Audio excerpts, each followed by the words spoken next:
किशोर तिवारी जी के पास जाऊंगी। किशोर तिवारी जी, वहां एमवीए की एक बार जरा खबर बता दूं आपको, बड़ी खबर बता दूं कि महाविकास अघाड़ी में जो बैठक है सीट शेयरिंग को लेकर वो टल गई है, वो अब सोमवार को होगी। जरा खबर चला दीजिए चेतन, क्योंकि जो खबर हमारे पास आ रही है वो ये कि सीट बंटवारे पर पेच फंस गया है और वो अब सोमवार को बैठक होगी। अब मेरा कहना यह है किशोर जी कि अगर आपको हराना है तो बढ़त तो बनानी पड़ेगी, कैंडिडेट्स को अनाउंस करना पड़ेगा, उन्हें कहां जाकर प्रचार करना है ये उन्हें पता होना चाहिए। सीट शेयरिंग पर पेच कहां फंस रहा है? कांग्रेस को लग रहा है, शिवसेना उद्धव गुट को लग रहा है कि वोट ट्रांसफर होगा कि नहीं होगा। कांग्रेस को लग रहा है कि वहां से वोट ट्रांसफर नहीं होगा, उन्हें सीटें नहीं मिलेंगी। सुचिता जी, मैं आपको बता दूं, अगर अमित शाह जी 2 दिन से बैठकें कर रहे हैं तो महाराष्ट्र पे कर रहे हैं, और महाराष्ट्र में बीजेपी की जो किरकिरी बढ़ी है वो उनसे संभाली नहीं जा रही है।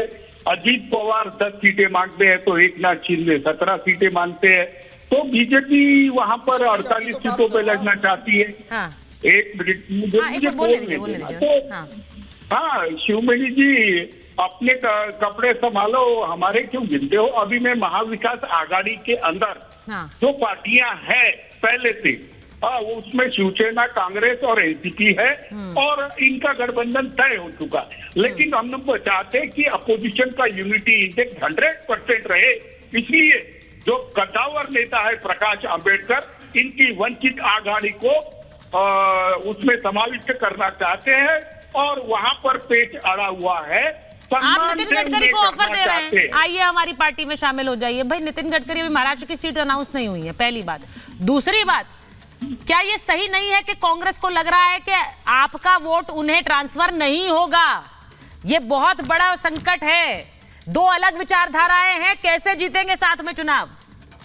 सुचिता जी, मैं एक बात बता दे रहा हूं कि महाराष्ट्र के अंदर किसानों और मजदूरों में, ग्रामीण अर्थव्यवस्था में मोदी जी पे बहुत आक्रोश है। मोदी जी या भाजपा की जो 10 साल का कार्यकलाप है उसके खिलाफ वोट होने वाला है। हम चाहते हैं कि महाराष्ट्र से 48 में से 48 सीटों पे 1-to-1 फाइट हो, और 1-to-1 फाइट होने को जा रही है। 42 सीटें हमारी तय हो चुकी है। अब मैं रिपब्लिक भारत पे आके तो आपको नहीं बता सकता ना कि कौन सी सीट पर कौन लड़ेगा, और मैं अभी बता दे रहा हूँ, शिवमणि त्रिपाठी। अरे किशोर जी, इतने सालों का हमारा रिश्ता है, यहाँ पर बता दीजिए क्या होता है उससे, कम से कम ब्रेकिंग न्यूज मिल जाएगी हमें। आप बताएंगे तो हमारे लिए अच्छा रहेगा। क्या हो गया वहां पर, नहीं हुआ है सेटलमेंट, क्या डील हुई है, कुछ तो बताइए। मैं आ रही हूँ समीर जी। भाई शलभ मनी जी, वो ये कह रहे हैं कि बहुत बड़ा नुकसान होगा इस बार, फार्मर प्रोटेस्ट आप चाहे कितना भी कर ले, आप लोगों को नुकसान होगा। 400 पार में जिन स्टेट्स में आपने क्लीन स्वीप पिछली बार की जो मैंने दिखाए, वहां पर भी आपको डेंट होगा। देखिए, जितने तरह के तथाकथित प्रोटेस्ट हुए हैं उनके बारे में जनता को खूब हकीकत पता है। और आपने उसके बाद जो प्रोटेस्ट हुए उसके बाद जनता का मिजाज भी आपने देखा है। अब किशोर जी के सामने समस्या क्या है? किशोर जी की पार्टी के लोग जब जा रहे हैं महाराष्ट्र के भीतर, लोगों से पूछते हैं कि क्या आप उन्हीं के साथ बैठे हुए हो जिन्होंने भगवान राम के मंदिर का विरोध किया, जिन्होंने भगवान राम को काल्पनिक कहा, जिन्होंने भगवान राम का आमंत्रण ठुकराया, आप उनकी गोद में जाके बैठ गए हो। फिर आप किस मुंह से अपने आप को शिवसेना कहते हो? किस मुंह से आप बाला साहब का नाम लेते हैं? आप क्या वही लोग हैं जिन्होंने धारा 370 का समर्थन करने वाली कांग्रेस पार्टी से गठबंधन कर लिया? जो कांग्रेस पार्टी धारा 370 के मसले पर देश के खिलाफ जाकर खड़ी हुई, पाकिस्तान की भाषा बोलती रही, उस कांग्रेस पार्टी की गद्दारी का साथ किसने दिया?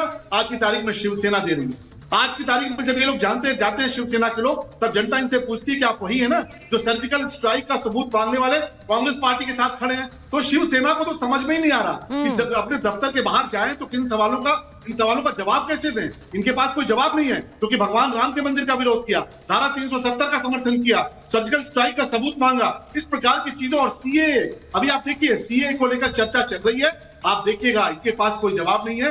और इसीलिए कांग्रेस और जो शिवसेना का गठबंधन है वो जमीन धरातल पर इसलिए नहीं उतर पा रहा। ये बड़ा क्लियर है शलभ मनी जी के हमारी रिपब्लिक की समिट में आकर गृह मंत्री जी ने खुद कहा कि सीए लागू हो जाएगा और चुनाव से पहले हो जाएगा। अब ये देखना है कि पार्टीज क्या स्टैंड लेती हैं, क्योंकि मुझे याद है कि संसद के अंदर काला पट्टा बांधकर सीए के खिलाफ प्रदर्शन किया था राजनीतिक दलों ने, लेकिन अब क्या सोच है? क्या अभी भी उसी तरह का प्रदर्शन होगा, इसके खिलाफ खड़े होंगे, या फिर मेरिट पर सोचेंगे कि सीए किसी की नागरिकता लेने का कानून नहीं है? मैं एक बार जरा खबर बता दूं, संजय सरकार जी इंतजार कर रहे हैं। पश्चिम बंगाल अभी अभी पहुंचे थे सिलीगुड़ी प्रधानमंत्री, और उन्होंने वहां ममता सरकार पर भी हमला बोला है। कहा संदेश खाली की घटना की देश भर में चर्चा है। उन्होंने कहा कि गरीब आदिवासी महिलाओं पर अत्याचार हुआ है और टीएमसी की सरकार हर कदम पर लूट रही है लोगों को। अब मुझे ये बताइए संजय सरकार जी, मैंने पश्चिम बंगाल को उन स्टेट्स में नहीं गिना है जहां पर नंबर बढ़ रहे हैं, ऐसा लग रहा है बीजेपी के, लेकिन पश्चिम बंगाल पोटेंशियल रखता है कि वहां पर संदेश खाली हुआ है, वहां पर एक गुस्सा है, 18 से बढ़ सकती है बीजेपी की सीटें, आपका घाटा होगा। बोलिए बोलिए। सबसे बड़े बात है, आप मेरे को बहुत पीछे समय देते हैं कि आप बंगाल में भारतीय जनता पार्टी को हार का जो डर है, डर में सताता है, इसके लिए शायद हमको सबको पीछे बोलने का मौका मिलता है, लास्ट बेंच की स्टूडेंट बनाता है। और मोदी जी को किशोर कुमार का एक गाना करने पड़ रहा है अभी बंगाल में। कौन से गाना मालूम है? कैसे कहे हैं बंगाल का राजनीतिक, मेरे को काका खेल दिखाए। ये किशोर कुमार का गाना भी मोदी जी को करने पड़ रहा है। क्यों करने पड़ रहा है मालूम है? अच्छा, मणिपुर में जो घटना हुआ था वहां पर जाकर माफी नहीं मांगा है। कानपुर का घाटमपुर में जो घटना घटा था वहां पर भी आकर माफी नहीं मांगा। मध्य प्रदेश में मोराना में जो घटना घटा था वहां पर, बिहार का मुजफ्फरपुर में 7 साल के बच्ची के ऊपर जो घटना हुआ था उसके लिए माफी नहीं मांगा है। बदायूं के लिए नहीं, आपको उन्नाव के लिए नहीं, कहीं पर भी जाकर माफी नहीं मांगा। बंगाल में आके पड़ गया यहाँ पर। क्यों बंगाल में आके पड़ गया? मणिपुर में 2 सीट है और बंगाल में 42 सीट है। इस बार बंगाल में अगर सिंगल डिजिट के अंदर रहेंगे, डबल डिजिट अगर आ जाएंगे, हम राजनीति से संन्यास ले लेंगे। आपको चैनल का ऑन रिकॉर्ड बोल के बचाते रहे। इस बार 8-7 सीट भी नहीं मिलेंगे। अरे बड़ा इंटरेस्टिंग है संजय जी, आपको एक बात बताती हूँ। कल किशोर जी कह रहे थे, कल किशोर जी ने यही महाभारत में कहा कि अगर एक भी सीट महाराष्ट्र में आ जाए तो मैं राजनीति से संन्यास ले लूंगा। आज आपने बोल दिया ये कि एक भी सीट महाराष्ट्र अगर वहां पश्चिम बंगाल में डबल डिजिट में आ जाए तो मैं संन्यास ले लूंगा।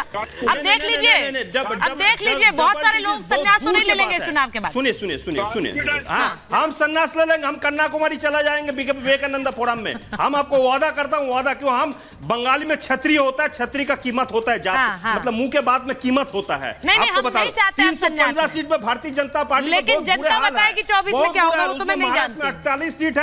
जहां पर क्या हुआ मैं आपको बता, सुनिए ना, महाराष्ट्र में जहां पर शरद पवार को निशान और शरद पवार को छवि पर वोट होता है, बाला साहब ठाकरे को निशान और छवि पर वोट होता है। अच्छा ठीक है, आपने जो कहा कि मैं आपके पास सबसे अंत में आई क्योंकि पश्चिम बंगाल में सबसे ज्यादा खतरा है बीजेपी को, पश्चिम बंगाल में सबसे ज्यादा खतरा है। तो फिर पश्चिम बंगाल में खतरा है, डबल डिजिट में नहीं आ रही है बीजेपी, ये आपने कहा है। मैं एक बार जरा बता देती हूँ कुछ और राज्यों का गणित कैसे बदला है, क्योंकि खबर आ गई है एनडीए में शामिल हो गए चंद्रबाबू नायडू। ये उनकी पार्टी टीडीपी एनडीए में शामिल हो गई है। जेएसपी का एनडीए में स्वागत है, ये जेपी नड्डा ने एक्स पर पोस्ट कर दिया है।